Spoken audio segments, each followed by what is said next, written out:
4 perahu layar punyo nelayan Desa Sungsang Tigo Banyuasin Selasa sore temutong.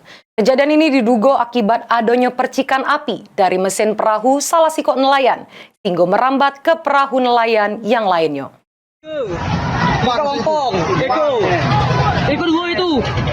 Sebanyak 4 unit perahu milik nelayan di lorong Putra Buana Laut, Desa Sungsang Tigo, Temutong. Kejadian ini disebabkan adanya percikan api dari mesin milik seorang nelayan yang merambat ke perahu nelayan yang lainnya. Selang beberapa jam, api berhasil dipidamkan oleh warga sekitar dengan guna keapar sama alat seadanya. Selanjutnya perahu yang temutong dianyut ke tengah laut untuk mencegah kemotongan yang lebih besar sampai merambat ke perahu nelayan yang lainnya.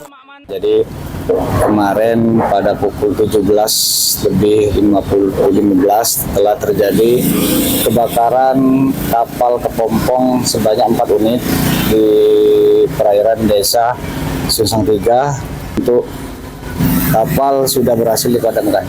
Jadi perahu tersebut, kapal kepompong tersebut dibawa ke laut untuk dipadamkan bersama masyarakat dengan menggunakan selang dan alat seadanya, termasuk apar yang kita gunakan. Kerugian ditaksir kurang lebih 1 miliar. Sementara itu Amiruddin, Kepala Desa Sungsang Tigo, ngatoke sumber api berasal dari salah sikok mesin perahu milik nelayan yang singgo nimbul ke kepanikan warga. Terjadi kebakaran perahu nelayan warga kami itu sebanyak 4 unit Pak ya. Di awal kejadiannya ada nelayan yang bernama Heri itu, dia memompa yang perahu bocor ini Pak. Pompa biar airnya nggak banyak sehingga nggak tenggelam kan. Jadi ketika menghidupkan pompa itu mungkin ada percikan api sehingga menyambar ke pertalitnya Pak. Sehingga terjadilah kebakaran. Mesin tersebut terbakar.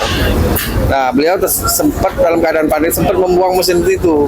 Jadi ketika dibuang, ternyata apinya merambat ke perahu ke sebelah sana Pak. Nah, kena jaring plastik sehingga proses terbakarnya cepat Pak.